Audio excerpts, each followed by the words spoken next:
Hello and welcome back to Locator Gaming. I'm going to continue playing Kingdom Death Monster, and I'm going to be going into Lantern Year 2.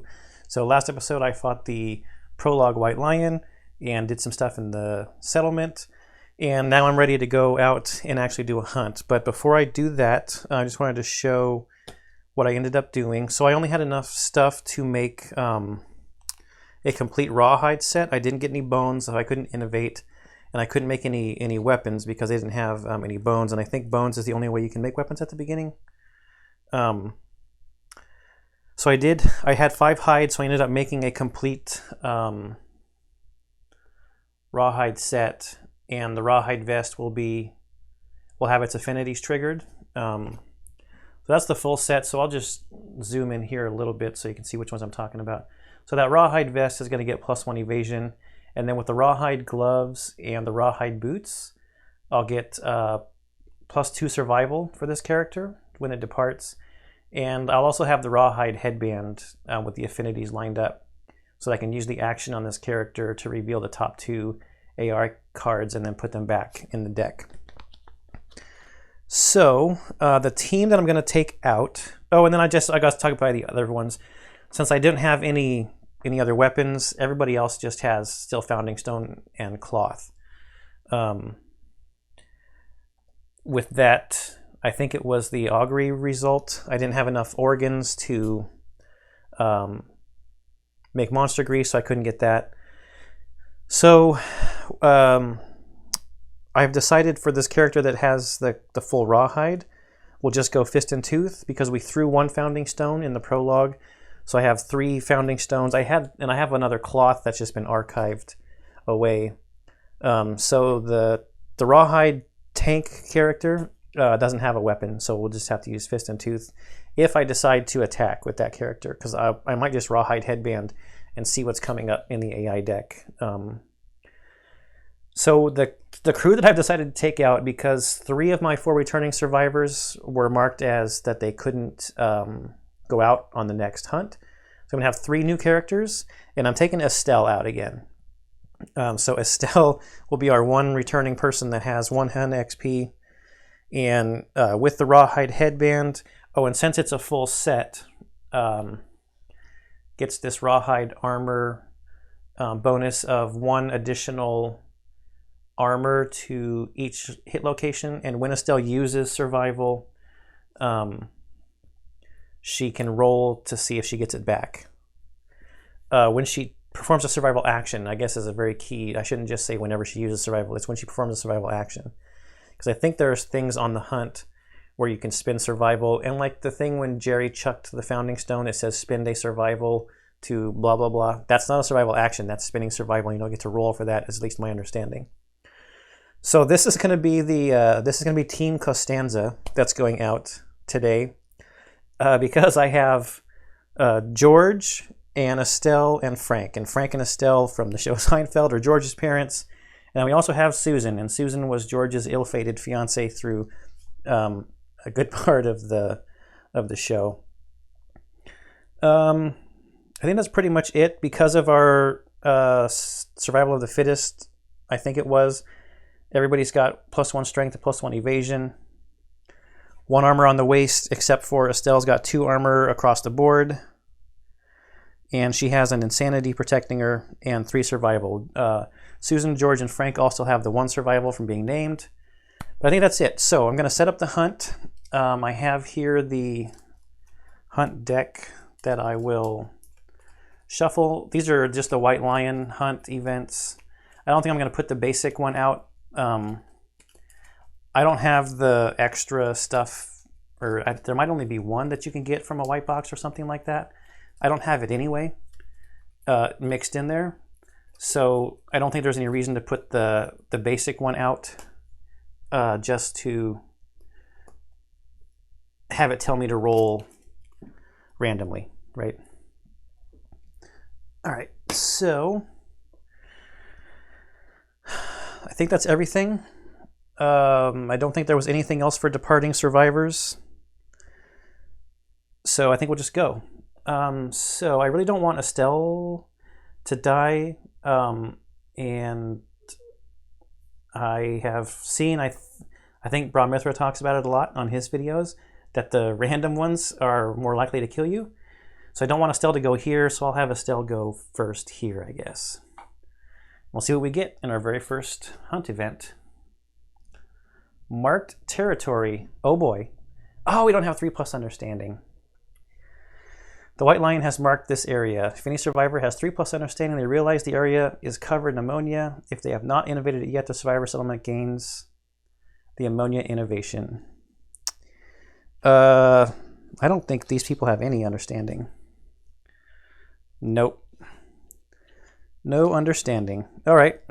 So that would have been nice, but we don't get it. And we have to roll a random hunt event anyway. So double whammy there, I guess. Welcome to Kingdom Death, right? So we get the book out. I'll grab the white and the black die. So the ones is, or the 10 spot is the white die, and the ones is the black die. 54.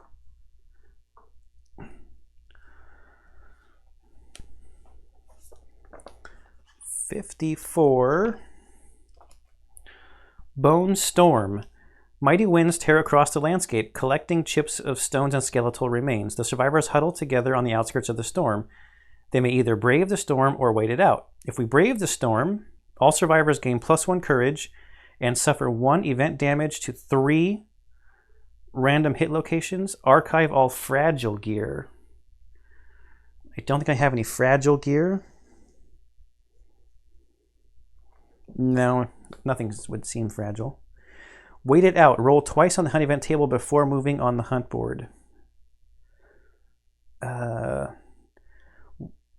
1 event damage to 3 random hit locations. I don't think that's worth 1 courage. Especially because I don't have a lot of armor on everybody. So I guess we're rolling 2 more times. Seems bad. 88. Is there something special when you roll doubles? Maybe those are the nice events. We can only hope. The sword and the statue. A one-eyed statue, twice as tall as any man, sits before a great anvil with a hammer in each of its 6 hands. Transfixed, the survivors watch the statue beat a red-hot sword that lies across the anvil. Each survivor, starting with the event revealer and proceeding clockwise, may make 1 attempt to grab the sword from the anvil. If they do, they gain +1 courage, and then you roll a d10 and add their hunt XP to the roll. A 1 or a 2, they would be dead. 3 through an 8 would be a dismembered arm, severe arm injury. 14+ is the best thing, and we'd have to have a lot more hunt XP than we have. So this is a better event to get when you have a lot of XP. But it says, starting with the event revealer, they may make 1 attempt to grab the sword from the anvil. We're just not going to do it. We're going to move on. So that was one of the 2. 43. So yes, that seems like it could be a really good event later in the campaign. Fresh kill. A carpet of skittering bugs points the survivors to a freshly killed monster. The scavenging insects try to defend their dinner, but the survivors fight them off to claim the prize. Each survivor rolls 2d10 and adds their hunt XP. The highest scoring survivor, roll off a case of ties, slays the most vermin and wins the putrid prize for themselves. They gain 1 They gain 1 random basic resource and 1 random vermin. All right. So this is just a resources one. So Susan got 14 plus we're supposed to add something. Add their hunt XP. So Susan has 0, so that's 14. 15 for George. Estelle has 1 hunt XP. 3, no. And Frank, 17. So Frank is our winner. That did not end up being too bad. So I got to get the vermin resources out. I was not expecting to need the vermin resources. I guess unless I like randomly drew the what is that terrain? The Bug patch. That's what I'm trying to think of, I guess.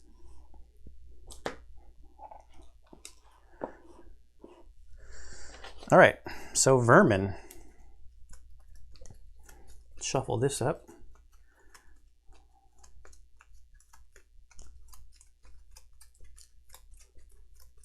And we'll just go somewhere in the middle here. Crab spider. It's a hide, vermin, and consumable. Archive this and gain +3 survival. That's nice. Our survival limit is 3, so if he goes down to 0, that might not be too bad to actually do. I'll just put it over there. Vermin resources, I guess I'll keep them over there. Okay, I gotta make sure these top cards are not the ones that I had for my settlement. Just put them in the middle there. Can I get a bone here, please? Throw me a bone. Throw me a bone, KDM.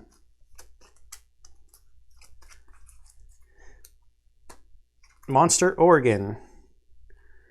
If you consume this, archive this card, roll d10, a result of 6+, you contract a parasite. Archive all consumable gear in your gear grid now. I guess maybe that would be okay if you had something bad that was consumable in your gear grid that you wanted to get rid of. Not knowing too much about all the intricacies of the game makes some things like that seem really weird, but okay, we finally finished this first hunt extravaganza because I had to do a bunch of basic stuff. I will now pick, this is Susan, to do the next one, I guess. Prowling lion. While the survivors stalk the white lion, the monster hunts something else. Move the white lion 1 space away from the survivors on the hunt board in pursuit of its prey. The white lion starts the showdown with ground fighting in play. Build its AI deck normally. Okay. I think that's bad. I think that's bad. All right, so let's put Frank in for a random event here. 67. Saliva pools. The ground ahead is pockmarked with pools filled with a gooey liquid. They bubble merrily and stink of digesting meat. As the survivors move between them, they are overcome by waves of nausea. If any survivor has a sickle, they don't. Otherwise, each survivor rolls a d10. If the result is less than their survival, they continue on. Otherwise, they vomit into a nearby pool, suffering 1 event damage to the body. Before their eyes, the pool greedily dissolves their vomit. They gain +1 understanding. If any survivor has 3+ understanding, they do not. So, we got to get some amazing rolls. Well, the result is less than their survival. Okay, so the people who have 1 survival just can't possibly do that because it doesn't say less than or equal to.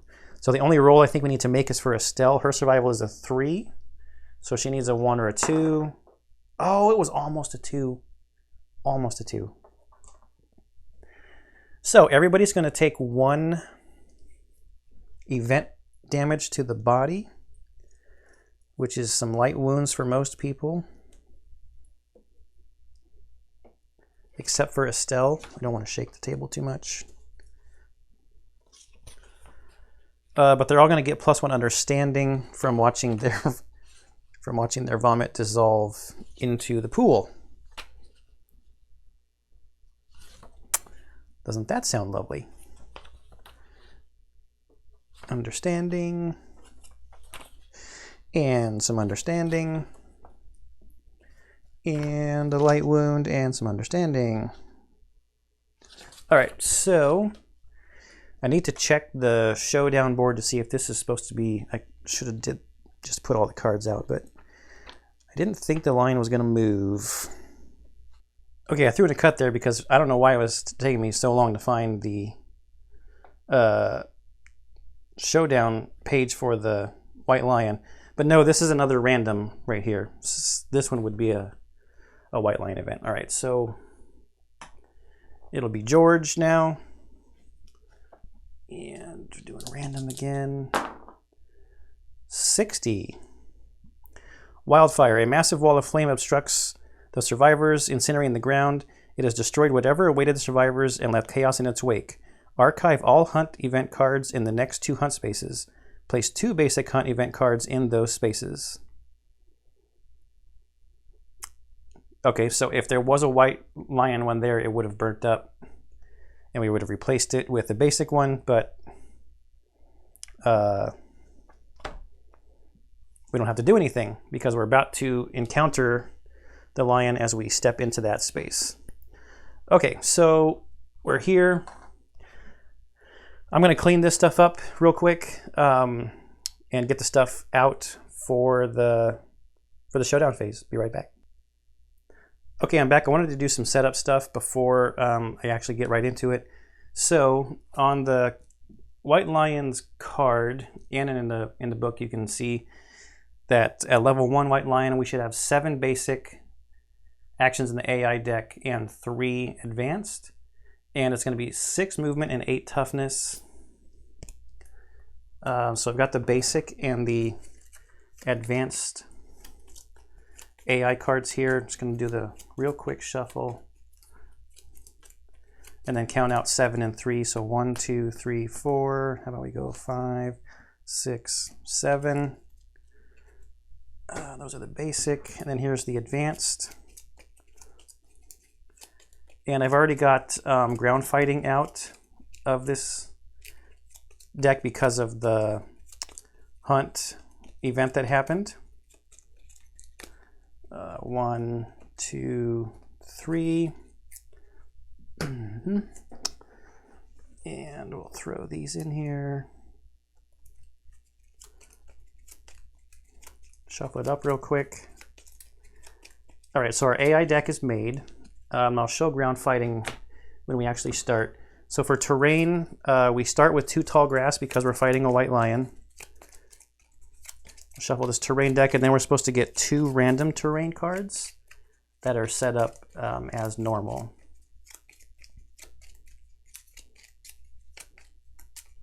All right, so we'll just go that one, acanthus plants, and 2 more tall grass. Okay, so we're going to have a bunch of tall grass and some acanthus plants. So 2 tall grass. Survivors in spaces occupied by tall grass get +2 evasion. And then you can take an action that gets the priority target token off of you and makes you not a threat until you either move or attack. They have to be set up 4 spaces away from all other tall grass. We're going to have a bunch of that. And then 2 acanthus plants. Set up at least 6 spaces away from all other acanthus plants. And we can get bit by something. We can find nothing. We could find something tasty to consume it, or we could get some fresh acanthus strange resources. All right, so let me get this terrain out and then set up where I want my survivors to go. And I think we'll just be ready to start the showdown. Be right back. Okay, I'm back and I'm set up. As you can see, I do have some 3D terrain. Another thing that I kind of worked on over the long time that I was waiting for the game to come.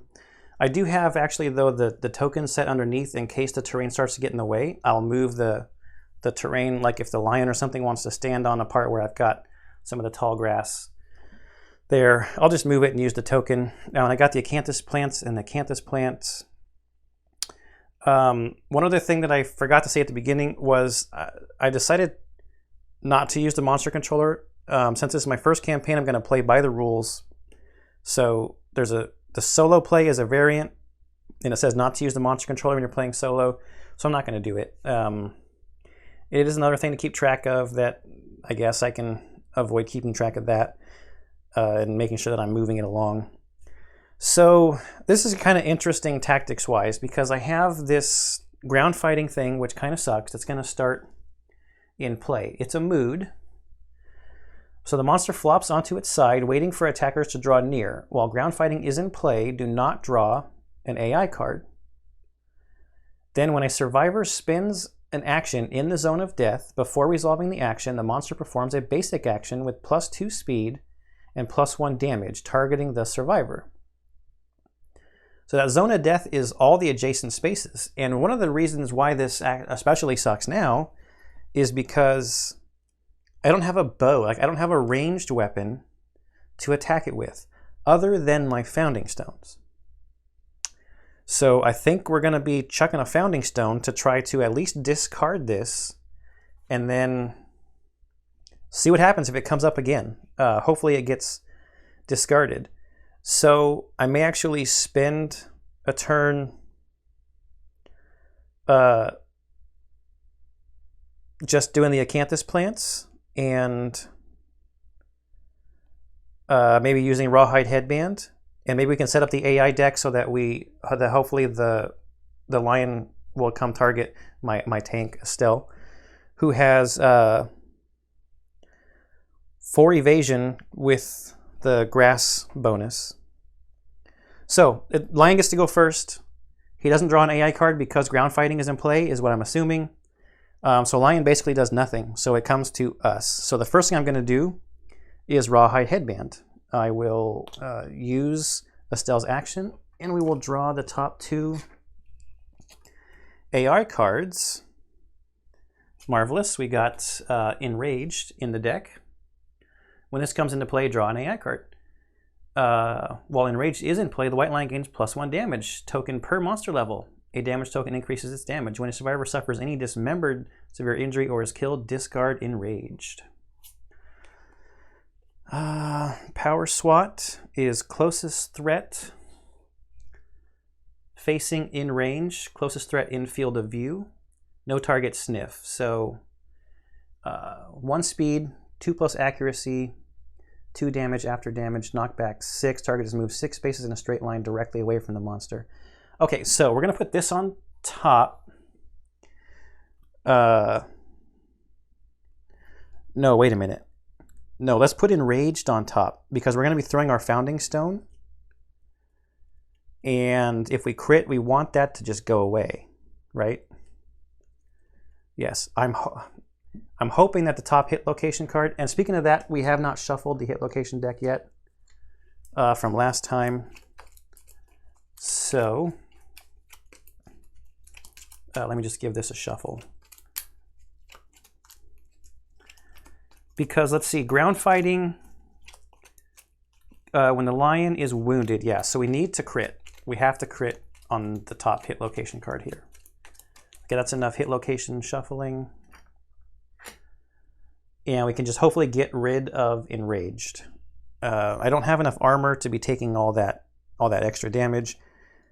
It's okay, it's nice when there's a mood out, yeah, that can just act as the damage to the lion, but I don't want to deal with the extra damage. So that was Estelle. She did Rawhide Headband. Frank is going to look at the acanthus plant. He's going to do more than look at it. He's going to harvest it.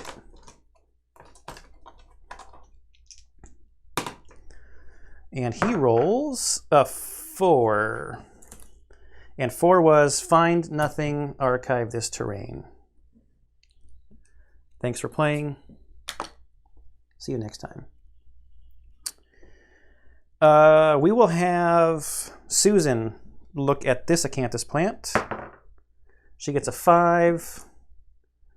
A 5 is find something tasty and consume it. If you do, gain +1 survival. Okay, so Susan got a survival out of it, and then we archive this terrain. And that is the end of the acanthus plants on the board. Archived and survival for Susan. So she's up to 2. That's nice. Maybe she can do some encouraging or something with her loads and loads of survival, he says sarcastically. Okay, so we will have George chuck his founding stone at the white lion. So let's just get it out of his gear grid. See you later, founding stone. That means we've got 2 people with fist and tooth now. And we just go to the top of the hit location deck. Ooh, and it has a critical wound. Beast's Maw. Ooh, I think this is a good one to get. The blow destroys the white lion's jaw. It's a persistent injury, no jaw. Affects some AI cards. Roll a d10. A result of 5+, the white lion's jaw flies off its face. The attacker gains 1 courage and 1 survival. That's on a, what does it say, 5+? The white lion's jaw flies off its face. It's a 7. All right. The attacker gains +1 courage, and it's a persistent injury, so I'll put it right there. And the white lion was wounded, so ground fighting is going to go into the AI discard, and then we will move the enraged to the wound area. And George is going to get his survival and courage. How ironic that George Costanza has courage and understanding. Okay, that's all 4 of our actions. So now it's the white lion's turn, and now I think I will zoom in a little bit. We're going to draw that AI card that we saw. It's Power SWAT, and I'm just going to throw it all over the place. Closest threat facing in range. Okay, so they're all equally 6 away if I set up correctly. 1, 2, 3, 4, 5, 6. 1, 2, 3, 4, 5, 6. 1, 2, 3, 4, 5, 6, and 6. Yeah. So Stell's going to be our target because we get to pick. White lion has enough movement. It's got 6 movement. It'll move forward. We've got a 1 speed attack. It's an accuracy 2+.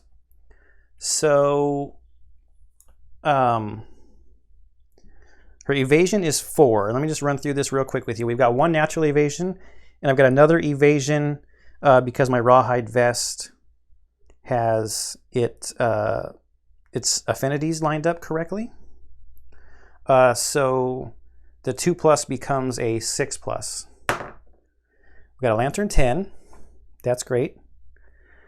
I'll spin the survival to dodge it. I mean, I could roll where it lands first.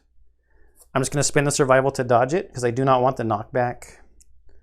And I'm going to roll to see if I get my survival back because of the full rawhide armor on a 6+, and I got a 5. Those 2 needed to be reversed. Stell is down to 2 survival.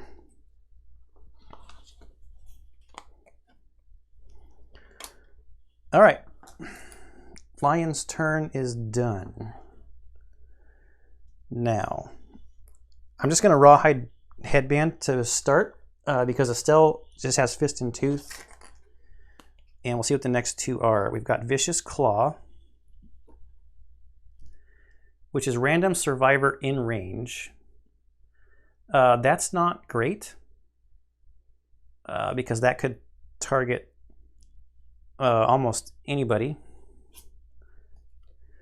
And Bat Around, which is closest threat facing in range, and Estelle's right in front. So we kind of want this one to go. I'm going to play as if I'm going to do a damage, which now I see the error of my ways. I should be rawhide headbanding at the end of the round, not at the beginning. Okay, that's how you learn. You play and you learn, right? So that's a good lesson. Hopefully it doesn't come back to bite me. So who do we want to get into the blind spot? Should we do this one at a time? I think we'll go with our fist and tooth guy to the blind spot. So 1, 2, 3, 4. Yeah, so let's take... Actually, let's go with Susan first. 1, 2, 3, 4, 5 movement. We'll attack here. In case it turns and runs towards her, then George can attack from behind over this direction. So that's Susan. Susan does have a founding stone. That's 2 speed, 7+. We're not in the blind spot. Actually, if I get in the blind spot and it turns and runs at me, then both of these guys can probably get into the blind spot that direction. That's better. I'm going to backtrack and have George come over here. This is all learning. First time's playing, so this is all learning. George can only Fist and Tooth because he chucked his Founding Stone. So Fist and Tooth is 2 speed in the blind spot and makes it 7+. No hits. Didn't matter. So now it's not ideal. I don't want 2 people to get run over. So I guess I'll have Susan just go to where she was going to go. She'll use her Founding Stone. 2 speed, 7+ is 1 hit. Beast Chest. It's got a failure condition on it. So we'll worry about that if we fail. Founding Stone has 1 inherent speed. And she has 1 strength. So that's going to give me a +2. The toughness here is 8, so that's a 6+ to wound. We got a 2, so we fail. That rolled off the board. It was a 2. Full move monster, forward in a straight line. It doesn't say turn. Cancel all hits now. Out of range, any survivors passed over suffer grab. And grab is place the target knocked down in front of the monster. Attacker suffers 1 damage per monster level.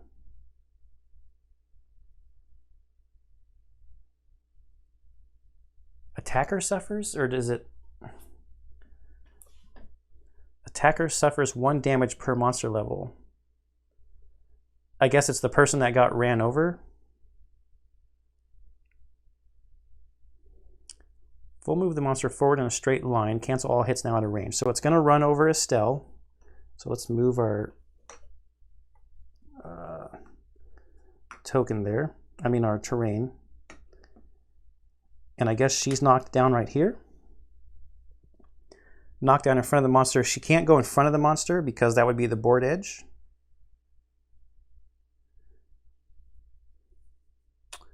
Place target knocked down in front of the monster. Attacker suffers 1 damage per monster level.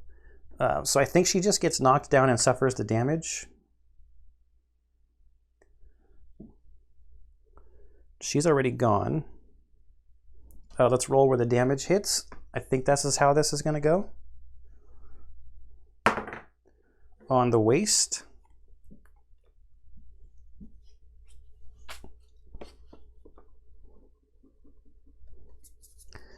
She could dodge that because it's not her turn.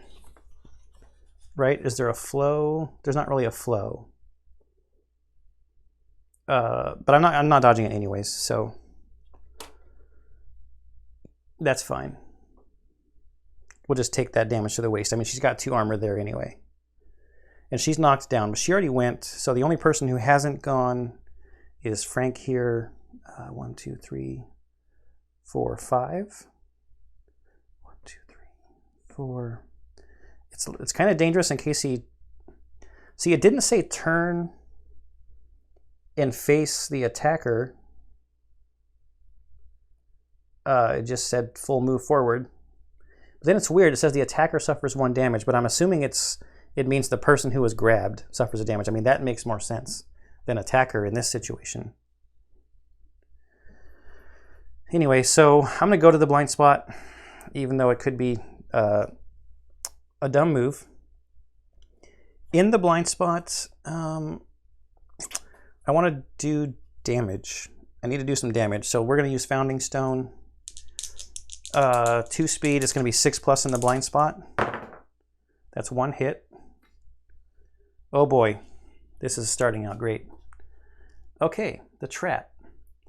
Reshuffle the hit location deck. The attacker is caught in the White Lion's ruse and is savagely mauled. Attacker is doomed. Perform basic action. Target the attacker. You may not spend survival until this card is resolved. A trap cancels all the attacker's hits and ends their attack. When a trap is drawn, knockdown monster will stand. After a trap is performed, reshuffle all hit location cards, including the trap cards. All right, so we'll put that there. And no, we have to reshuffle. The basic action, like I said, the attacker is caught in the White Lion's ruse. Perform basic action, target the attacker. Okay, so it's going to turn around. and target Frank. The basic action is 2 speed, 2+ accuracy. We got a 3 and a 7, that's 2 hits.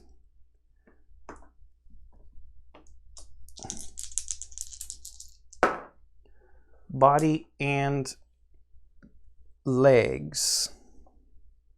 The body already has a light injury from the hunt event. So I think I'm going to dodge the body because I don't want to take the heavy. So he'll spend his 1 survival to dodge, and he'll take a light wound on the legs.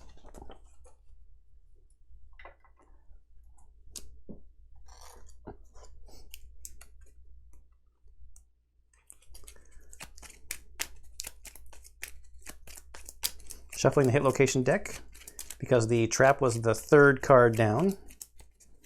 I'm actually happy it wasn't the top card because that would have ruined our little founding stone trickery or plan. It wasn't really a trick, it was a plan. Right? Let's give ourselves some credit. Okay, that was our turn. Now it's actually the monster's turn. We got to draw this AI card that I don't think I want it to be there. Random survivor in range. So it doesn't say random threat, which means all 4 of them are eligible. So, great. 1, 2, 3, 4. I'll just go down the line. Yeah, I'll just do 1, 2, 3, 4, 5, 6, 7, 8. 7, 8 is Estelle. She's knocked down.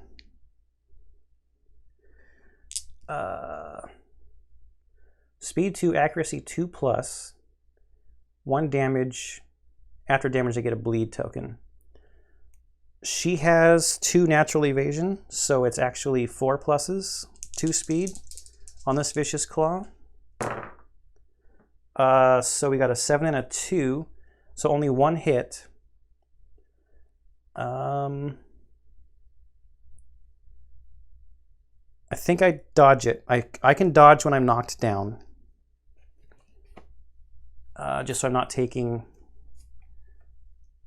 any damage or bleed tokens. It could be bad to use this much survival, but we can try to get it back on a 6+. No, we got a 3. All right. We're down to 1 survival already. Starting with 3. Monster's turn is over. Since that was the next monster's turn, Estelle can get up because she got knocked down on a player turn. So now what do we do?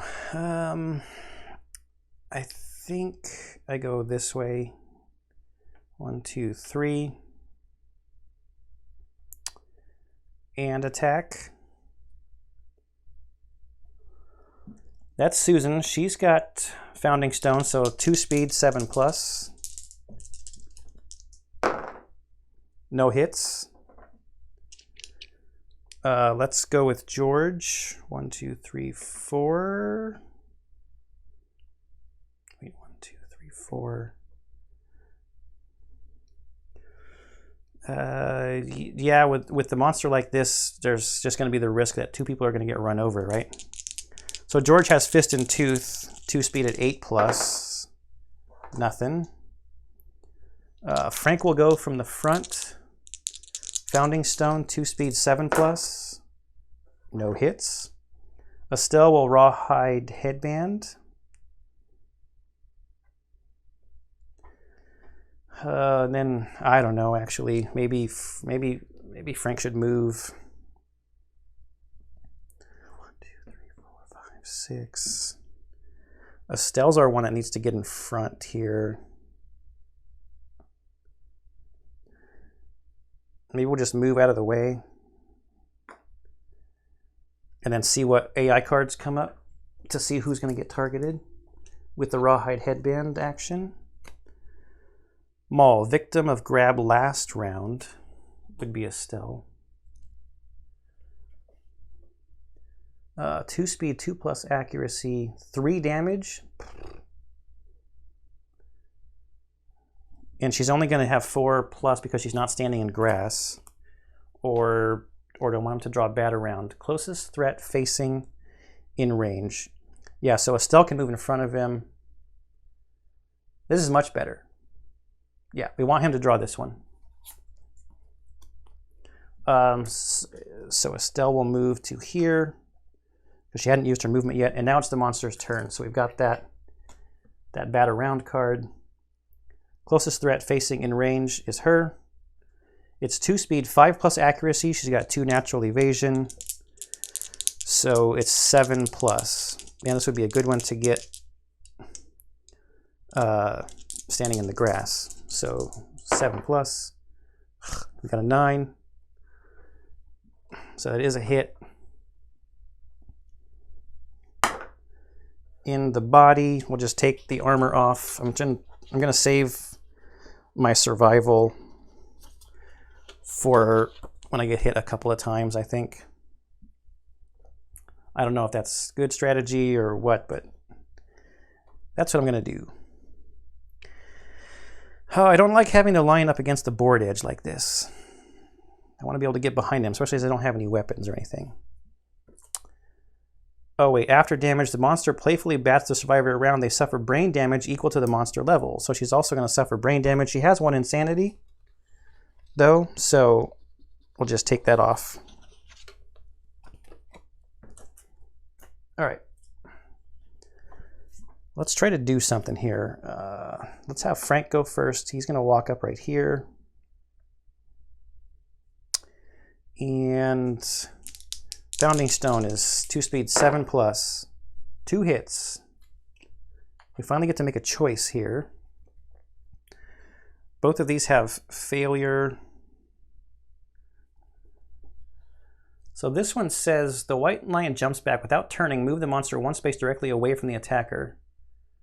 Cancel. Oh, that's bad because he would run into both of these two. Without turning, he's going to move away. Yeah, that's not good.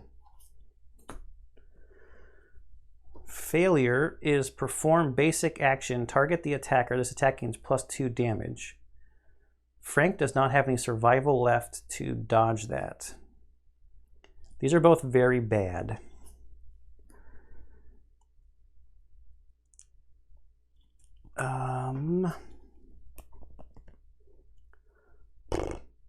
At least with the basic action, he might not move, so I could still try to wound if I don't get knocked down. So I guess we'll do Beast Paw first.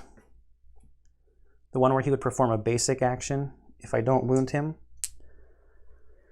Toughness 8, strength of 1. Founding Stone has a strength of 1, so this is a 6+ to wound. Ooh, 7. Okay, there's 1 wound. And now we need to wound on this one too, or these two are going to get knocked back and knocked down because the monster is going to end on top of them. So here we go. 4, that's exactly what's going to happen. That is a major bummer. So I believe it's knockback 5.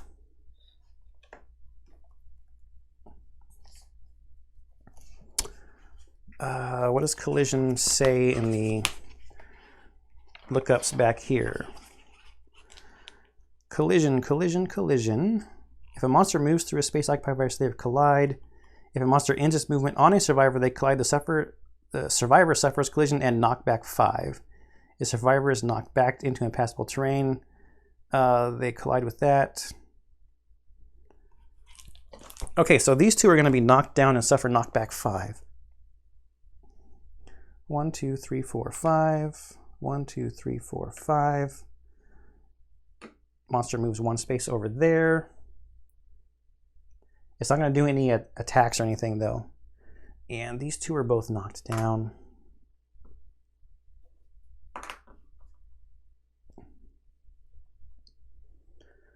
Okay. Estelle has not gone yet. We will rawhide headband with her. Do I move with Frank? Is a good question.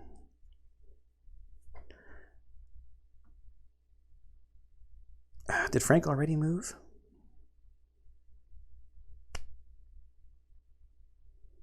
I think he moved last turn. No, he moved this turn. Estelle had to get up in front, right? I think he moved already. So we'll just Rawhide Headband with Estelle. Look at the next two AI cards. So we've got Lick Wounds. If the monster has no wounds in the wound stack, discard Lick Wounds and draw AI. Full move White Lion directly away from all survivors. Turn to face the closest survivor and heal 1. Move the top card from the wound stack to the bottom of the AI deck without looking at it. Return Lick Wounds to the top of the monster's AI deck. Are you kidding me? We do not want him to draw that one. So I don't think it matters what this other one is, but it's Grasp. I don't want him to just keep drawing Lick Wounds, healing himself. So we need to plan on trying to do some damage. Grasp is going to closest knocked down survivor in range, so he's going to run this way. And attack them. So Estelle has not moved. She did just her Rawhide Headband thing. It's going to go over here and fight them. 1, 2, 3. So I'm just going to get her over here, ready to maybe attack or do something, or maybe try to be the target again in the future. Okay, so that's all the heroes that can't. Oh, I could encourage if I wanted to, but George is knocked down. He can't encourage. He's got 2 survival. And Susan's knocked down. She's got 2 survival. So no, I'm not going to spend Estelle, and Frank has none. So no, I'm not going to encourage them to stand up. Okay, so we do draw. The AI card that I ended up putting on top is Grasp. Closest knockdown survivor in range. I want to dodge this if they get damaged. So move and attack. I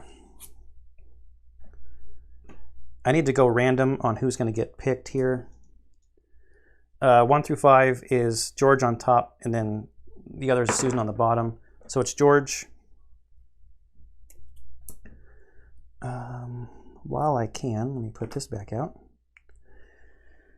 So 1 speed is only 1 die, 2 plus accuracy. George has 1 inherent evasion, so that's 3 plus. Oh, it's a 1. The lion missed. Marvelous. Don't even have to worry. How many wounds have we done? 2? We've done 2 stupid wounds? I mean, what can you expect? I got no weapons. I got nothing. Okay, the monster's turn is over. These 2 stand back up. 1, 2, 3, 4, 5. Let's just get Frank in over here to attack. Founding Stone, 6 plus because of the blind spot, 2 speed. We got 1 hit. Impervious, Glorious Mane. So we cannot wound it, but let's just draw for a critical, or I mean roll for a critical. Nope, so that did nothing.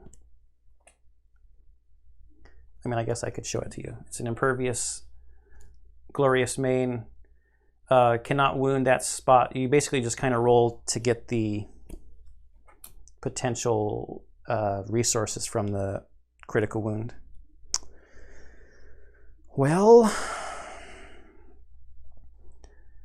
I really like using the Rawhide Headband, especially because I do not want that stupid Lick Wounds to be on top, so that's going to be the last thing I do again. George will go. He has to use Fist and Tooth. It's 8 plus. 1 hit. Oh, man. A 7 and a 10. Beast Chest has a failure condition on it. With 1 inherent strength, there's no strength on Fist and Tooth. So, wow, this is a 7+. Oh, I got a 9. Yes. Way to go, George. Okay, so that lick wounds should be gone now. Lick wounds is gone. Now, I am going to move George 1, 2, 3, 4, 5.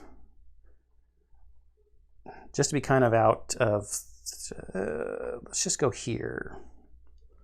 In case the lion moves this way, somebody can be there. Susan will attack. She's going to Founding Stone, 2 speed, 7+. 1 hit with the Lantern 10. Soft Belly. There's no reaction on this one. Come on, let's get another persistent injury out here, especially this one that can potentially do wounds. I mean, it's rare, but... So, Founding Stone, with Founding Stone on her speed, that's 2, so it's 6+ to wound. Dang it, it's a 5. Got nothing to change or pump that up, so that's that.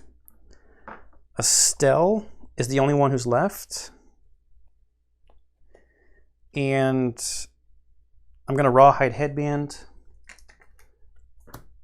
1, 2. These are pretty benign. Closest threat facing. Oh, I should have moved Susan. Oh, that was dumb. That was dumb. Well, Grasp is the... I think we've seen this one. Yeah, there must be more than one Grasp. Yeah, that was the last one we had. It would go for a knockdown survivor first. 1 speed's not terrible. But here we've got Claw. 2 speed, 2+ accuracy, closest threat facing in range. Actually, you know what I should do? I should do Grasp. Because there's no knockdown survivors, and the second one is closest survivor in range. So I can target Estelle. I can have it turn and target Estelle. So we're going to put that one on top. And she's not going to move. 1, 2, 3, 4, 5. She is going to move, actually. I want him to turn around so these two can get into blind spot. I don't know if it's good or not. I'm just trying out some stuff. Okay, we'll draw it. So like we just saw, closest knockdown survivor in range, there's nobody knocked down. Closest survivor in range, I get to pick. Because it doesn't say random, and it's going after Estelle. 1 speed, 2+ accuracy with her stuff makes it 4+. So that is unfortunately a hit. See where it goes. To the head. She still has 2 armor there. It's 1 damage. After damage, the white lion isolates its prey. Full move the white lion away, doing grab. Nope, so we're dodging that. And trying to get our survival back. Yes, we got it back on an 8. So that's it. We dodged that one and got our survival back. Okay, it is our turn. I'm going to have Susan go first. Founding Stone becomes 2 speed, 6+ in the blind spot. No hits.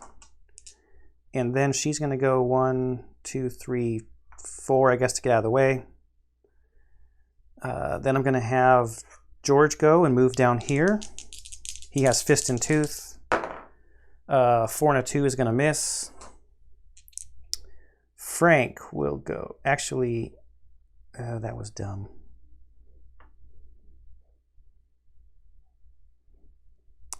I'll have her go this way instead.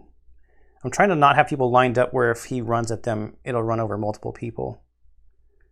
Except the blind spot would be better for Frank to go to, so maybe it doesn't really matter.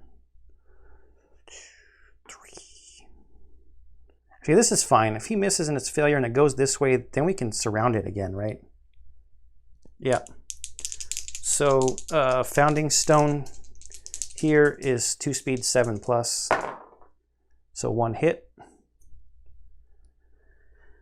Beast Ribs has a wound reaction on a 3+ understanding, but we're nowhere close to that. Okay, so this is a toughness 8. We've got 2 inherent strength, so this is a 6+ wound, and we got a 5. So nothing. We are not doing a lot of damage here. And Estelle will rawhide headband. So we've got size up and claw. So we saw claw last time. Size up.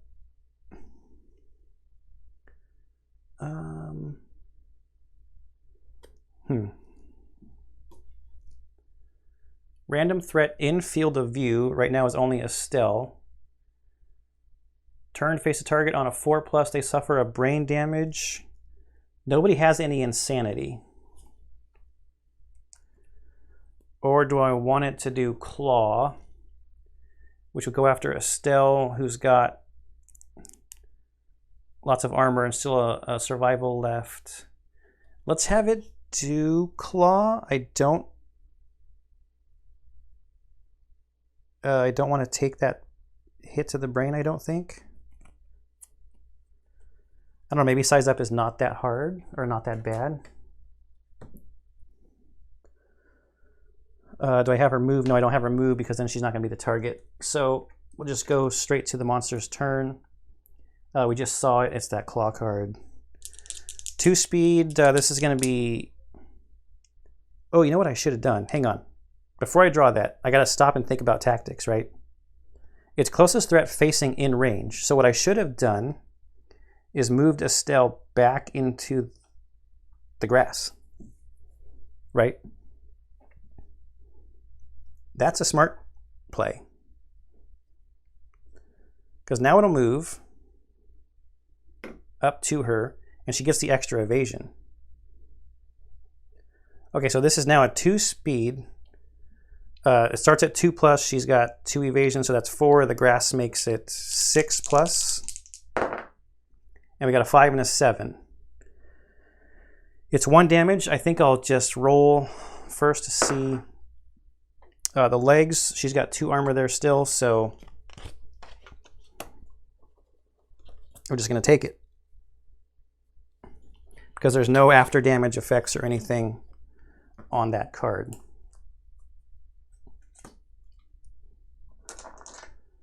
Now it's our turn. We'll have George come up. This is Fist and Tooth. 2 1s. Good job, George. 2, 3, 4, 5. Susan can't really do anything.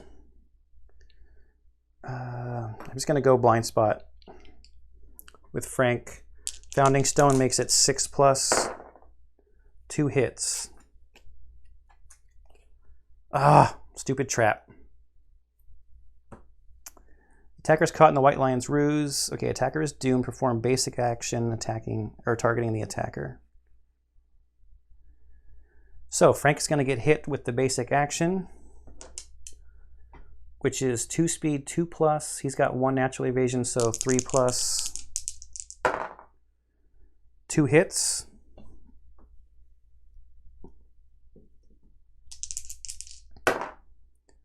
Body and body. Frank has no survival. He took a body hit during the hunt, so that's going to be a heavy.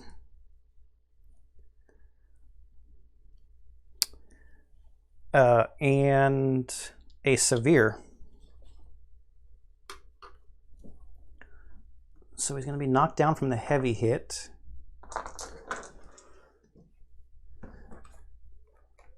And we have to go to the severe table, which I have bookmarked for just such an occasion. Okay, on the body, that's a death. So we will use Frank's reroll from Survival of the Fittest to reroll that death. And we get a 5. Destroyed back. A sharp cracking noise. Suffer -2 permanent movement. You can no longer activate any gear that has 2+ strength. This injury is permanent and can be recorded once. Gain 1 bleeding token. Okay, so we've got a bleeding token. And Frank has a destroyed back. -2 movement. So Frank can only move 3 spaces, and he's knocked down. Okay, that was a good attack, Frank.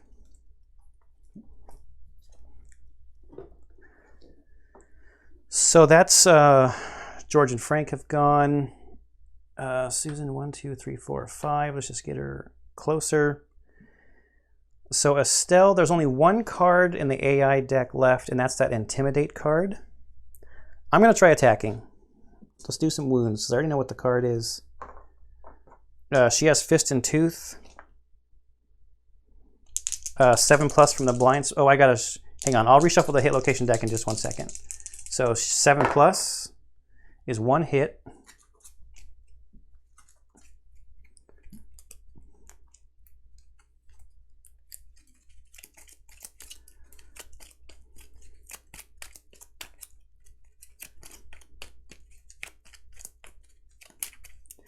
Intimidate's not that bad. I mean, everybody can take 1 brain damage, and it's not marked as a heavy, so they're not going to get knocked down from it. But then they can start getting disorders and stuff if they take any more. So that's what I was trying to avoid that. Okay, so the 1 hit is Beast's Femur. So there's no reaction on this. She's using Fist and Tooth. She has no luck or anything. Wow, so it's 8+. Oh, that was almost a 9. So nothing. It was a 5. I don't know if the card was blocking it. It was on a 9 and then rolled to a 5. So that's everybody's turn here. So our AI card is Size Up. Random, Threat, and Field of View. That's everybody but Estelle. So we got to roll. I should have gone, but I'm going to do clockwise starting here. So 1, 2. It's going to be George, and then it's on a 4+. He takes the brain damage. So he takes the brain damage.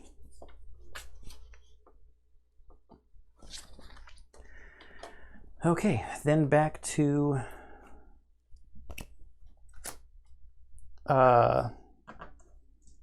our turns. Oh, monster turned in, so that goes away. So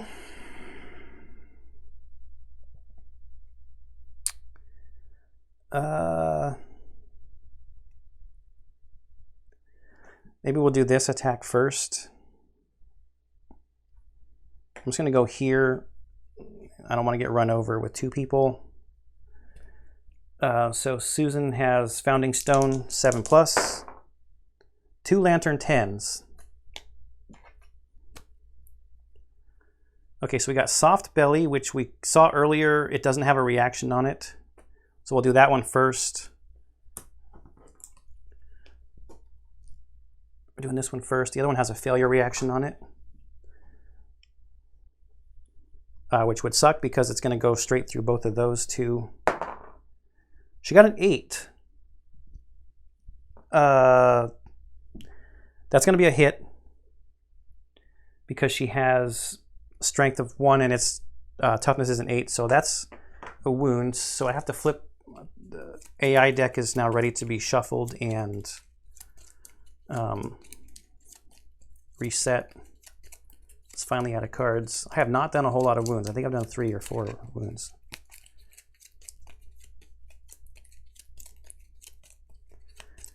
I really do not want to suffer a failure on this next one. I mean, you hardly ever want to suffer a failure, right? Okay, so a wound over. Soft belly done. Okay, here we go. 5 is not going to get it done. Wow. This is bad. Full move the monster forward in a straight line. Cancel all hits now out of range. Any survivors passed over suffer grab. Place the target knockdown in front of the monster. All right, so full move. 1, 2, 3, 4, 5, 6. To here. These two are knocked down. They're like knocked down buddies, I guess. And they're both going to suffer a damage. So we'll start with George. To the arms is a light wound. And then Frank to the arms is a light wound.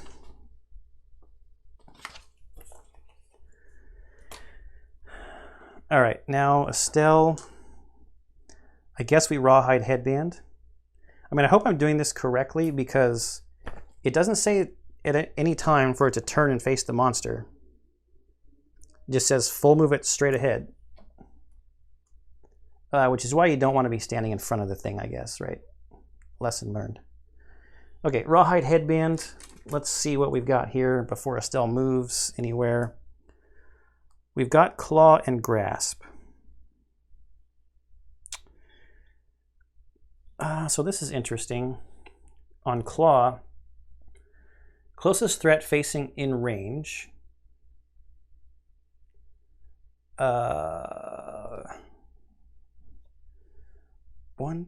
Well, facing. Okay, so for facing is here. These guys are knocked down. They're not threats, right? These two are not in. They're not facing. The next one is closest threat in field of view. Field of view is everywhere but the two blind spots. So 1, 2, 3, 4, 5, 6, 7. 1, 2, 3, 4, 5, 6, 7. I could pick. So I don't think it matters what the other one. The other one is grasp, which would target these knocked down guys, and we're not having any of that action. So we're going to go with claw, and Estelle's not going to move. So we will draw claw. So it's going to move. Since it's equidistant, I get to pick. It's targeting Estelle. Oh, sorry. 2 speed, 2 plus accuracy, but with all of her evasion stuff becomes 6 plus. It's 1 hit, a 9 and a 1. Let's roll and see where it hits. The body. I'm just going to take that light wound. That's fine. Because as long as it's not a heavy wound. Okay, and that's the monster turn done.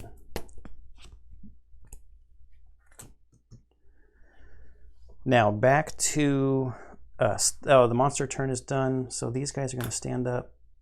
1, 2, 3, 4, 5. I'm just going to get Frank out of the way. 1, 2, 3, because he's got a broken back. 1, 2, 3, 4, 5. Yeah, that's fine. And we'll have Susan attack from where she is. This is not looking good. I need some weapons or something. Founding Stone, 2 speed, 7 plus, 1 hit. Are you kidding me? Trap. Is that 2 times in a row she drew that? Okay, basic action against her is 2 speed, 2 plus accuracy. She's got 1 natural evasion, so 3 plus is 2 hits. Head and waist. She's got 2 survival, so she will dodge the head. And then the armor from her cloth will absorb the waist hit. Because the basic action is 1 damage, so that's as okay, I guess, as it could go.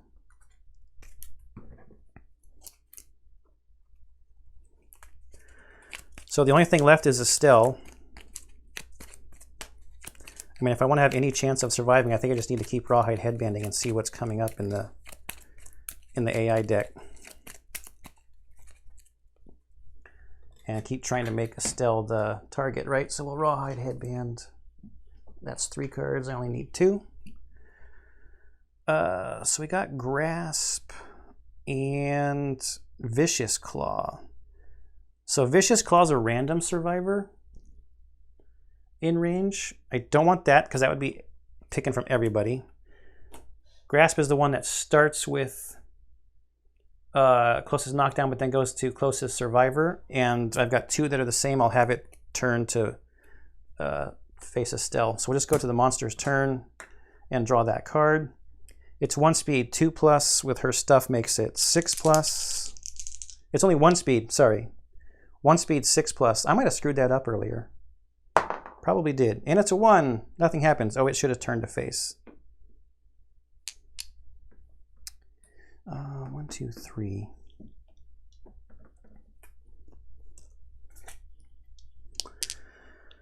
I'm going to have...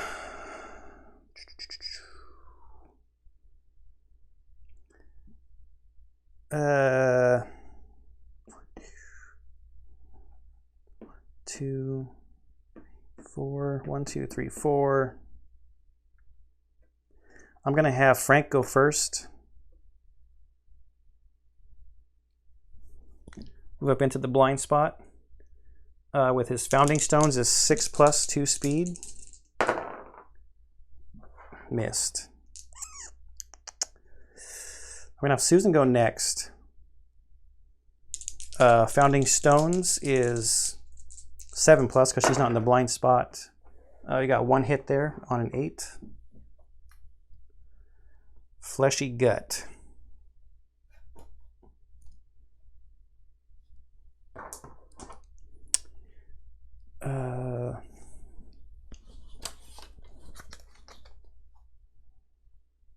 With her Founding Stone and her Inherent Strength, that's 2, so this is a 6+ to wound. Ooh, it's an 8. That was almost a Lantern 10. Okay, so that's a wound. Finally. Making some progress. Now, let's have George come over here. I guess, yeah. He's got Fist and Tooth. Now, we should go to the blind spot. I don't like having these 2 together like this. They just gonna keep getting knocked down, but he's got Fist and Tooth. He needs to go to that blind spot. Makes it 7+. That's 2 hits. Be nice to me, hit location deck.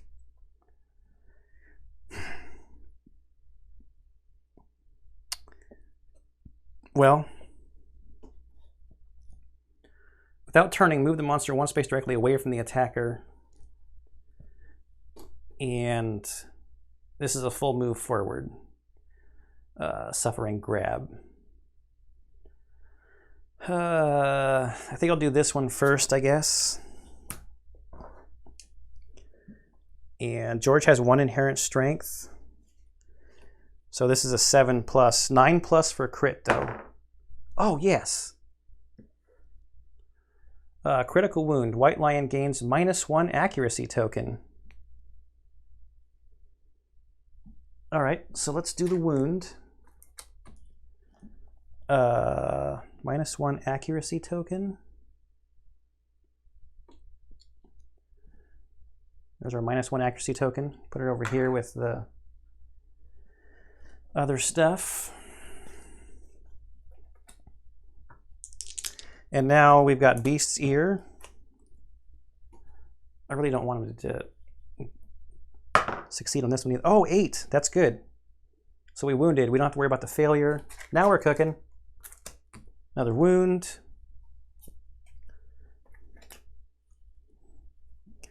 All right, and then I think we will Rawhide Headband with Estelle just to see what we're up against here. That's the last 2 cards to look at. We got Bat Around and Power Swat. So I'm going to go with Power Swat here on top because Power Swat, closest threat facing in range, that's Estelle. It's only 1 speed. And bat around is... Oh, wait, bat around is 5+. No, we should go with bat around because it's going to be 9+, even though it's more dice. Yeah, we're going with bat around. Sorry. I'll just leave it up there because it's now the monster's turn. She's in the grass, and with her evasion, like I said, this is going to be 9+, and we got double 7s. But you missed, monster, you missed. Okay, so we don't really need to, if we don't wound, we don't really need to look at that AI card again, right? So,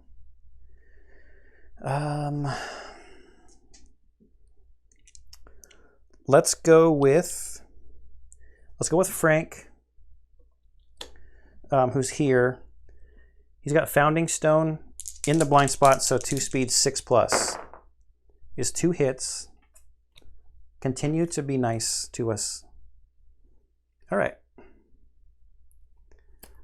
So this one's not too bad. Beast flank, cats hate this. The monster is very upset. Get the priority target token. This one has a reflex on it, so this is going to happen no matter what. Full move the monster forward in a straight line. Cancel all hits now out of range. So we don't want to do that one first. We'll do beast flank first.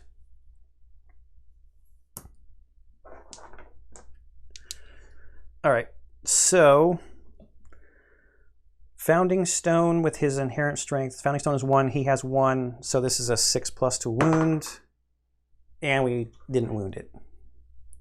That was a 4. And now Beast's Tail. This kind of sucks, because this is going to happen no matter what, unless we roll a crit. No, we got a 4. So that's also not a wound either, so that makes it double suck. Okay, so full move, 1, 2, 3, 4, 5, 6 is to here. 1, 2, 3, 4, 5, 6.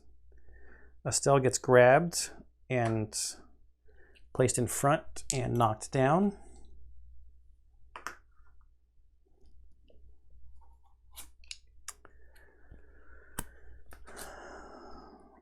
Okay, so that was Frank. 1, 2, 3, 4, 5. 1, 2, 3, 4, 5, 6. Frank could move because he attacked, but he hasn't moved. So 1, 2, 3. He'll move into the grass here. George will move into the grass here. George is also going to spend one of his survival to encourage Estelle to stand up.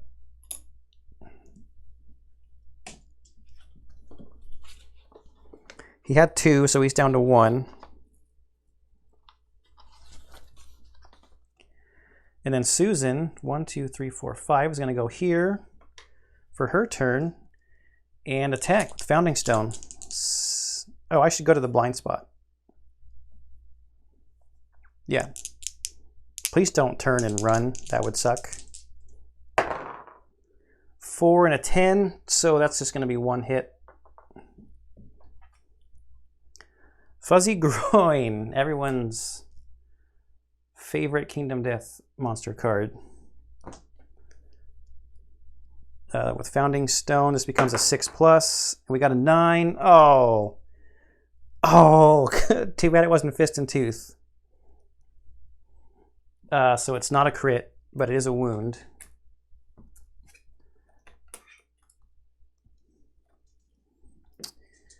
That's all. Oh, Estelle has not gone yet. So Estelle will Rawhide Headband. We have to shuffle the deck. We've got 3 cards left. Am I allowed to look at those before I... These are not that bad, so I'm wondering if maybe I should just start attacking with her instead of Rawhide Headbanding. But this will be the bottom card, and these will be the 2. Bat Around and Grasp. I think we'll do Bat Around again because it's a 7+ with her natural evasion. And it's the monster's turn, so I'm just drawing it. Its closest threat facing in range. 2 speed. 7+. Darn it, we got hit once. See where it goes. On the body. That would be a heavy wound, so she's going to dodge it. and see if she gets her survival back. She does not, so she's out of survival.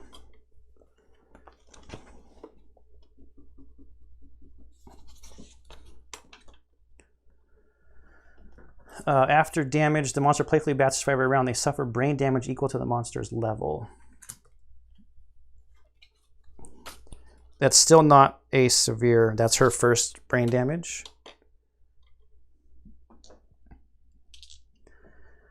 Okay, Susan will attack from the blind spot. Founding Stone is 6+. 1 hit. Beast Temple has a failure reaction on it. 7, we needed a 6+ because of her strength, and she's using the Founding Stone. So that's a wound. Now she's going to get out of the way because she hasn't moved yet. Let's get that card out of the way. Let's see, Frank.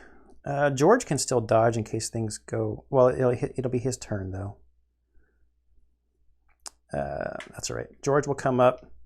He has to use Fist and Tooth. So that's a 7+, and the blind spot is 1 hit. Beast Ribs.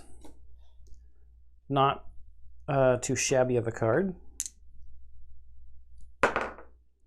It's not a critical, but it is a hit because we're at 6. Oh, that's barely a hit though. He has 1 inherent strength. Fist and Tooth does not have any strength on it, so it's a 7+ to hit. So this has a wound reaction on it. If you have 3+ understanding, we would get a survival, but we don't. Okay, so that was the last AI card in the actual deck. Bat Around is still in the discard pile, so we know that Bat Around is the only card that's left. And that's closest threat facing in range, so we know what's going to happen to Estelle. Oh, Zachary can still go. Not Zachary. Frank. Frank can still go. 1, 2, 3. Into the blind spot. Let's use Fist and Tooth to try to get a crit. So it's 7+ in the blind spot. 2 hits. All right, Be Kind, hit location deck. You're about half empty now. We got 1 Impervious. We might as well do that first. It's not going to cause a wound, but we might be able to get to Shimmering Mane. Nope. And this one has a failure reaction on it. So with the Fist and Tooth, we're looking at 7+ here. Oh, it's a 9. Oh, with Fist and Tooth, that's a crit. So the trauma of the impact fractures the White Lion's shoulder. Oh, you know what? I forgot he had that -1 accuracy token. Oh well, nobody died or anything. The White Lion gains a -1 movement. Shoot, I can't believe I forgot about that. Well, that's his last actual AI card. So now we just have to do 1 more wound, and Estelle hasn't gone yet. -1 movement. Take his movement down to 5. All right, Estelle. Estelle only has Fist and Tooth. A 3 and a 2 is not going to get it done. So basic action. Closest survivor in field of view is going to be Estelle. It's 2 speed, 2+ accuracy. It's 4+ because of her equipment. You actually got a miss. But I don't have any more survival to dodge that. That's the hand location. The basic action is 1 damage, and she's got plenty of armor still on her arms. She's down to 1. Okay, back to us. I'm going to do Founding Stone with Frank into the White Lion. 3 and a 1 is misses.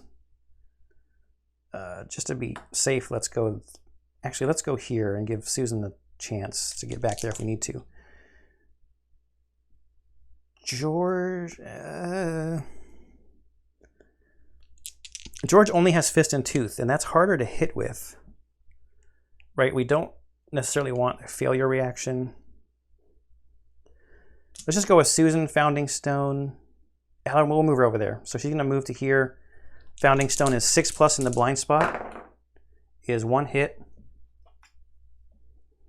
Is Beast's Brow. This has a wound reaction. Snarling, the monster swats at its attacker. Attacker suffers 1 brain damage. Perform basic. I'm assuming it would make sense when the monster dies that just reactions are canceled, right? So we've got 2 strength. This is a 6+ to wound. No wound. Bummer. Okay, now I guess George from the blind spot is 7+ with Fist and Tooth. 2 hits. Now we're getting dangerous to like trap territory. Oh, I don't even know why I say stuff out loud. All right, so it'll turn. Perform basic attack against George. Is he's got 1 evasion, so these are 3+. 2 hits.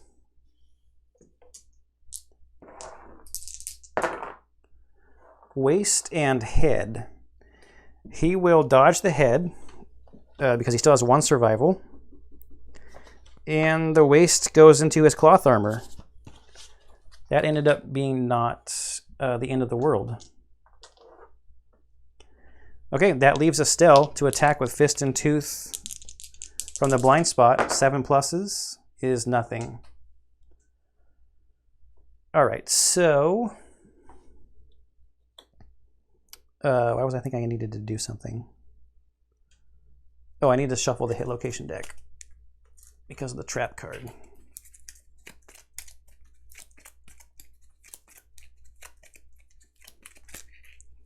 Oop.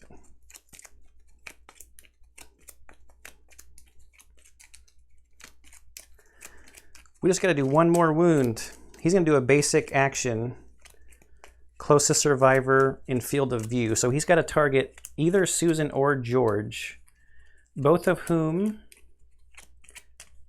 have no survival left. George has more wounds in boxes, so I think we'll go after Susan. With +1 evasion, though, this just is a 3+. Oh, look at that. A 1 and a 2. Is that a sign of what's to come? Oh, let's hope so. Okay, let's just go with Frank first. He'll come back over here. He's got a Founding Stone. He's only got 3 movement, so he cannot get to the blind spot. This is dumb. Susan will move to the blind spot. We'll have a Estelle attack first from the blind spot. 7+. We got a 9 up here. That's 1 hit. But it is Fist and Tooth. Oh man, so this is dumb also. This is bad. This is bad because it has a failure reaction on it moving straight forward. Yep. You do not want to be standing in front of a white lion. One day I'll learn that lesson. But not today. So what am I doing? Let's see. Fist and Tooth is 8+. Oh, we already did that. It's 8 toughness is what I was thinking of. She's got 1 inherent strength, so 7+. Oh, look at that. What a way to end it. So the actual crit on here is you strike the White Lion Stout Heart. Gain 1 random White Lion resource. Roll a d10. If the result is a 10, the White Lion dies instantly. Oh man, well he's dead anyways. Yeah, it was a 6. I just wanted to see what would happen with the roll. Okay, so we will just draw 5 resources, I think. Let's go to the showdown. The White Lion is dead.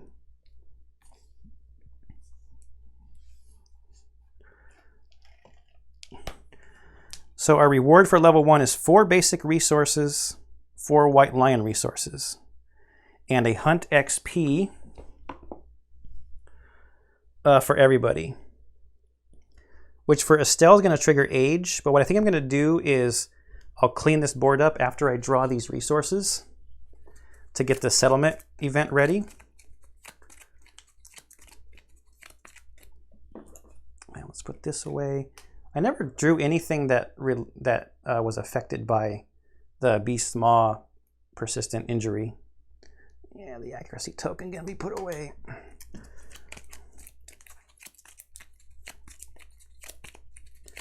That was a much longer fight. We need some better weapons besides 2 people having fist and tooth. Let's go out.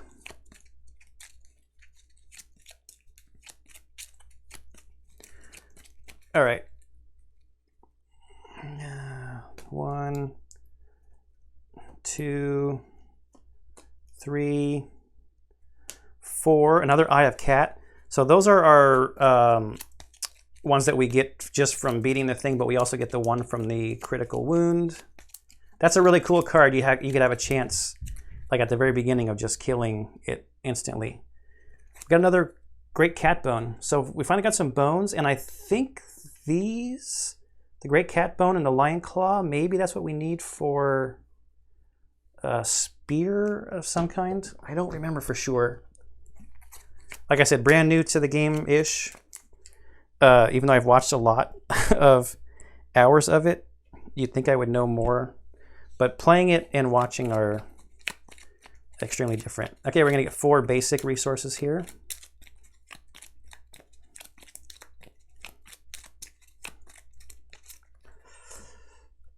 One, monster hide. 2, monster hide. 3, perfect bone. And 4, monster organ. And then we have from our hunt event, where'd they go? I have a crab spider and a monster organ. Okay, those are my resources. Let me clean up the board a little bit to get ready for the settlement event. Okay, I think I've got all the stuff out that I need to get out to work on the settlement event. I've got the resources that I gained here.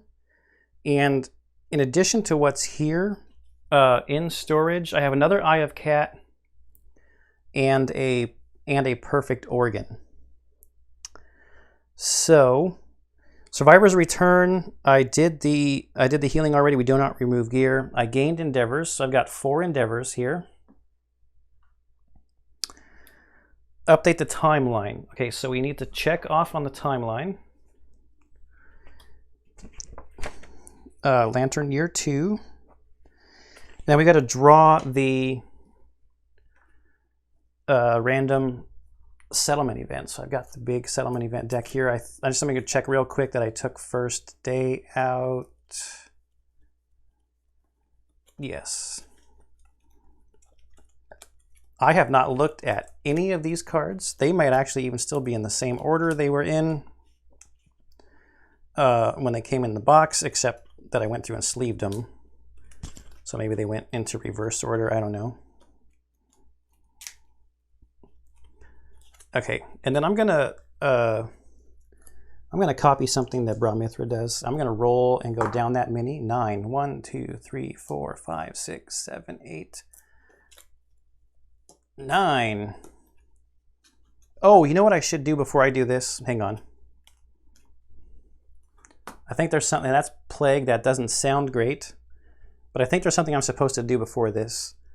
Estelle got her second hunt XP.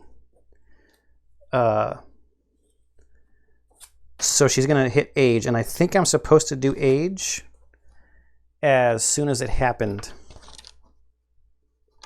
which technically would have been during the aftermath of the showdown phase, right? We're not to the settlement yet. So let me do that. Our first age event.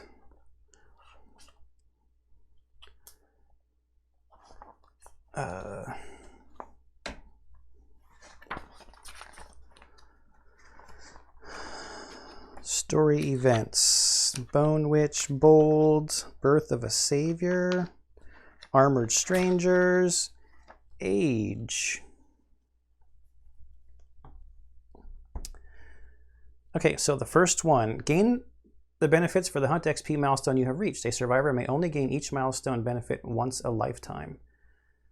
Weapon proficiency, you may now select a weapon type for weapon proficiency. If you wound a monster with a selected weapon type, during the aftermath, you get a weapon proficiency level. Available weapon types. Okay, so let's do her roll.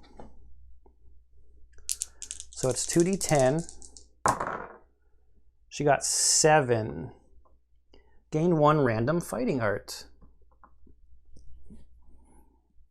Fighting arts. Okay, our first fighting art. And then we got to pick an available weapon type, weapon proficiency. I don't know anything about the weapon proficiencies. But I think I'm going to be making a spear. Well, Estelle's kind of... Well, it doesn't really matter, right? She doesn't need to be the tank all the time, because her evasion isn't any better inherently than anybody else. Well, now she's going to have a fighting art, so let's see what fighting art she gets. Strategist. During a showdown setup, after placing terrain, you may add a giant stone face or a toppled pillar terrain card to the showdown board. That doesn't sound that exciting. So I'll worry about that, recording that later. What weapons do I know I'm probably going to be making? I mean, I guess I could just... This is what I'm going to do. I've seen people go for Fist and Tooth. So guess what? She's going to go Fist and Tooth. And we will keep her, unless something drastically bad happens to her. We'll just try to keep her with the tank setup and hitting with Fist and Tooth. Where is weapon proficiencies on here? Right here. Type.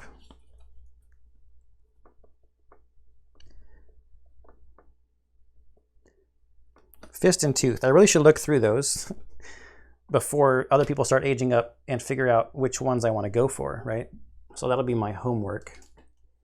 Okay, that's done. Now let's go to what sounds like something that's not going to be great. Sickness sweeps through the settlement. Survivors are stricken without warning, made too weak to even care for themselves. Select 4 survivors with at least one hunt XP. They are infected. Each rolls 1d10. Holy cow, on a 1 or 2, you're dead?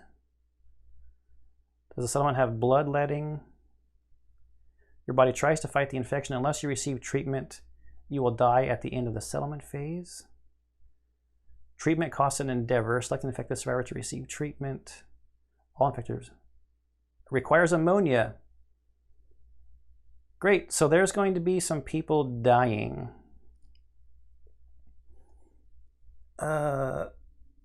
And they have to have 1 hunt XP at least, huh? So, who did we have? We had Kramer, Elaine, and Jerry. Jerry and Elaine have extra strength. So I don't want them to participate in this.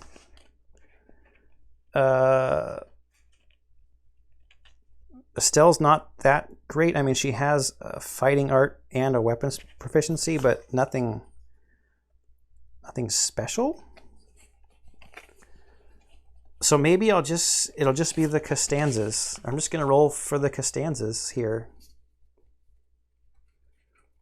Wow, this is terrible. This is really bad. Maybe we'll have our first death and then get our death principle. So basically 9s and 10s are good. Everything else is gonna suck because we don't have bloodletting. And we don't have ammonia. Unless we get ammonia, this could be maybe a reason to get ammonia. Hopefully get ammonia as an innovation. So I guess we'll just go down the line. So we've got the order I have them out here is Susan first, 3, so she's infected. George, a 2. George just dies. Oh no, the infection spreads. Add plague to the next lantern year on the timeline if it's not already there. Oh crap, we really need ammonia.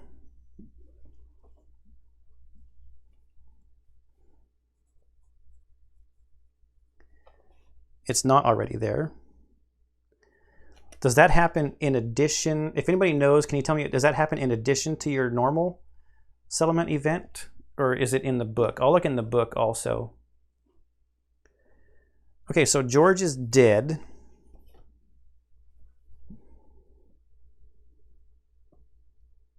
Wait a minute. Wait. Hang on. He's going to die. We'll use his reroll, right? Before I add it, actually before I erased it, I should have just rolled again. It's a 7. So he's infected. And his reroll is used.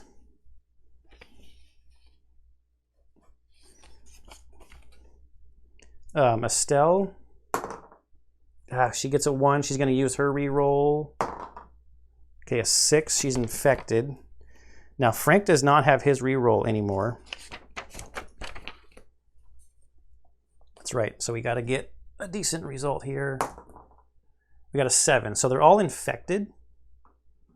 They're all going to die anyway at the end of the settlement phase, unless I get ammonia as an innovation. But at least I avoided getting plague put on the timeline by using those re-rolls. And they were going to die anyway, so I will leave that out there in case I need to do the treatment. Now we've got to do Endless Screams is a settlement event. Endless Screams. Lantern Research. Game over.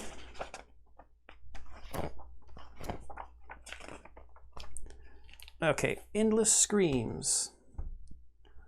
A scream pierces the silence around the settlement. As the noise fades, a chorus of horror rises up in answer. The settlement erupts into chaos, trying to comprehend the source of the terrible wail. You may now hunt a screaming antelope. Add it to the quarry. Nominate a single survivor to stand amidst the madness. They gain +1 courage and become the voice of reason.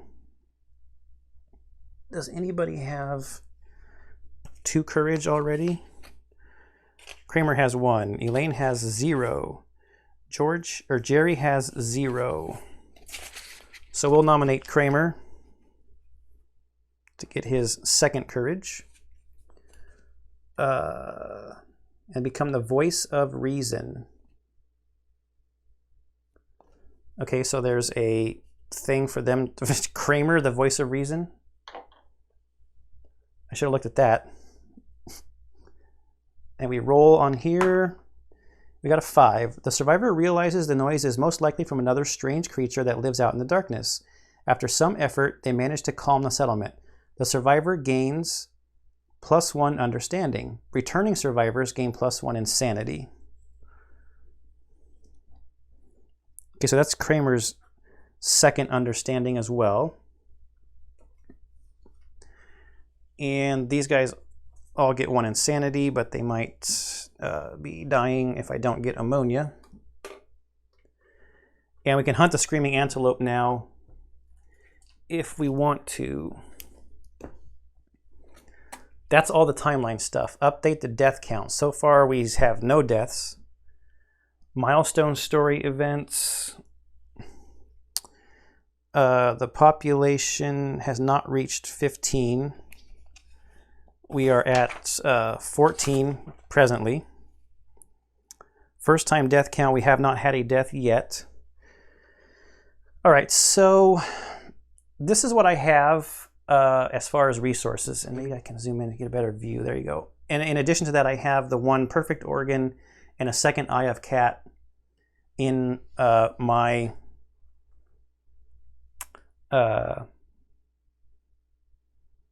what's it called? In my storage. So even if I get ammonia, if I innovating is going to cost me one of these endeavors. However, if somebody dies from something, maybe it's the end of the settlement event when it said those people are going to die, so they'll have to get the death principle like after the settlement event is over already, I guess, right? I want to innovate though, so I think I'm going to use one Eye of Cat, monster hide, and a perfect bone, and an endeavor to innovate. That's what it costs, right? Oh, I also got the Caterium as a reward for the first time beating a white lion. So I can make all of this stuff now. But let me go to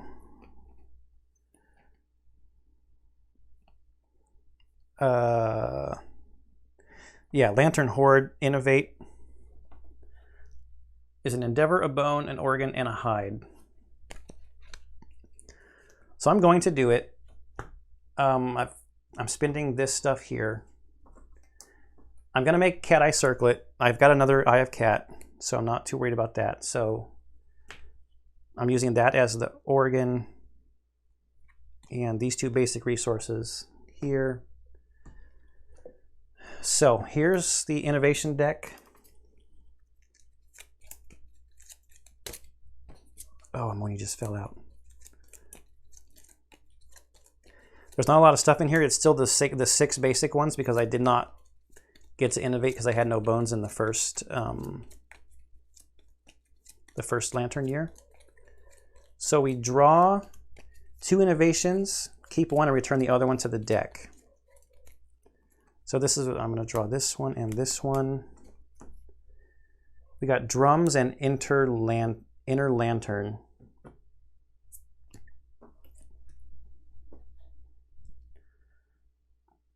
Drums, you can spin an innovation, or sorry, you can spin an endeavor.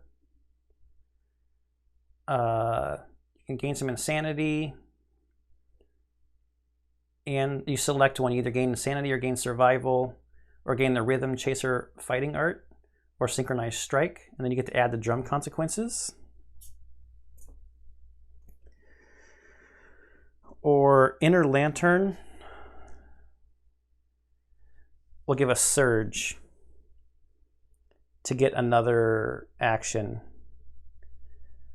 And I didn't get anything that would increase my settlement's survival limit either.